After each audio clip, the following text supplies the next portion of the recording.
হচ্ছে ওনারা তো ডিবি কার্যালয়ে ছিলেন, সেখানে ওনাদেরকে তুলে নিয়ে যাওয়া হয়। সেই জায়গায় হচ্ছে ওনাদের সাথে যোগাযোগ রক্ষার আমাদের কোনো সুযোগ ছিল না। আমরা তখন মূলত আমরা ৩ জন একসাথে ছিলাম। আমি, মাহিন সরকার ভাই আর রিফাত রশিদ। আমরা ৩ জন আলোচনা করতাম এবং পাশাপাশি আব্দুল কাদের ভাইকে অনলাইনে যুক্ত করতাম। এরপর আরও কিছু ওয়াহিদ ভাই, হামজা ভাই, সাঈদ, এরকম আরও অনেককে আমরা মূলত লুৎফুল ভাই, আনাব ভাই, ওনাদেরকে আমরা অনলাইনে পরামর্শ করতাম বিভিন্ন জুম মিটিংয়ের মাধ্যমে, দেখে কীভাবে কী করা যায় এবং কে কোথায় থাকবে, কে কোথায় নামবে। এইভাবে আমরা মূলত এই আন্দোলনের প্ল্যানিং করতাম এবং পাশাপাশি আমরা এই আন্দোলনটাকে মাঠেও কার্যকর করার জন্য আমরা কে কোন পয়েন্টে থাকবে, কে কোথায় কার সাথে যোগাযোগ করবে, কাদেরকে কে কোথায় কীভাবে নামাবে, এই সবগুলো আমরা সারা রাজ্যে গেছে আমরা প্ল্যানিং করতাম। আমরা সমন্বয়ের চেষ্টা করছি। আমরা হয়তো অনেক কিছু করতে পারতেছি না, কিছু সমন্বয়হীনতা অবশ্যই আছে। আমরা কিছুদিন আগে বিভাগীয় সফরে গিয়েছি, বিভাগীয় সফর থেকে মাত্র আসলাম। এখন আমরা আশা করি আমাদের আরও সমন্বয় হবে। সব মিলিয়ে আমরা সরকার এবং জনগণের মাঝে সেতু হিসাবে কাজ করবো। জনগণের চাওয়া পাওয়াগুলো আমরা সরকারকে সরাসরি বলতে পারবো, তাদের উপদেষ্টার সাথে আমরা রিচ করতে পারবো। আমরা এই আশাবাদ রাখি। বিশেষ বিভিন্ন বাস্তবতার কারণে সেটা হয়ে ওঠে নাই।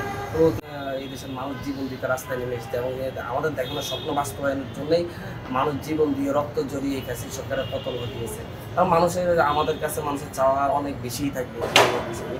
তো সেই ক্ষেত্রে আমরা জনগণ এবং সরকারের মধ্যে সেতু বন্ধন হিসেবে কাজ করতে চাচ্ছি এবং জনগণের কথাগুলো সরকারের কাছে পৌঁছে দিতে চাচ্ছি এবং সরকারের কাছ থেকে জনগণের দাবি দাওয়াগুলো যেগুলো আছে এগুলো আমরা মূলত কীভাবে সরকারের শিক্ষা আলোচনা করে এগুলো আদায় করে দেওয়া যায় মানুষকে, মানুষ যে সরকার চলে গেছে বাস্তবতা প্রেক্ষিতে। এই কাজগুলো এখন আমাদের দায়িত্ব বলে আমরা মনে করি। আমরা সেই সুযোগটা তৈরি করার জন্য চেষ্টা করতেছি। কিছুটা সুযোগ হয়েছে, তবে আরও বেশি সুযোগ আশা করি তৈরি করছে।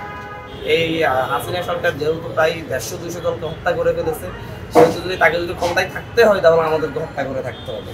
না হয় হাসিনা সরকার যেহেতু প্রায় ১৫০-২০০ জনকে হত্যা করে ফেলেছে, সেহেতু তাকে যদি ক্ষমতায় থাকতে হয় তাহলে আমাদেরকে হত্যা করে থাকতে হবে। না হয় আমরা তাকে ক্ষমতায় থাকতে দিব না। এই জায়গা থেকে মূলত আমরা আমাদের লড়াইটা শুরু করি। আমরা তখন ধাপে ধাপে বিভিন্ন স্টেকহোল্ডারদের সাথে কথা বলে, বিভিন্ন অংশীজনদের সাথে কথা বলে আমরা আমাদের ধাপে ধাপে কর্মসূচিগুলো দিতে থাকি। এক পর্যায়ে এসে আমরা এক দফার ঘোষণা করি, অসহযোগ আন্দোলনের ঘোষণা দিই এবং সরকার বাধ্য হয় এখান থেকে পালিয়ে যেতে। মানুষজন আমাদের ডাকে সাড়া দিয়েছিল। আমরা মানুষজনকে বুঝাতে সক্ষম হয়েছিলাম যে এই আন্দোলন শুধু কোটা সংস্কারের আন্দোলন না, এই আন্দোলন মূলত একটা ফ্যাসিস্ট রেজিমের পতনের আন্দোলন। এখন মানুষ আমাদের কথাকে সাড়া দিয়েছে। আমরা বলেছি এটা ফ্যাসিবাদী ব্যবস্থার বিলোপ না হলে বারবার এই দেশের মানুষ যতবারই যৌক্তিক দাবিতে আন্দোলনের নামবে ততবারই তাদের উপর গুলি করা হবে। মানুষ বারবার মারা যাবে, মানুষকে খুন করে তারা ক্ষমতায় থাকবে, আবার তাদেরকে আমাদের শ্রদ্ধা করতে হবে, সম্মান করতে হবে একটা খুনিকে।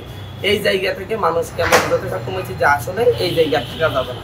এই জায়গা থেকে বের হয়ে আসার জন্য প্রত্যেককে গুলির সামনে দাঁড়াতে হবে, তাহলে এই ফ্যাসিস্ট সরকারের পতন সম্ভব।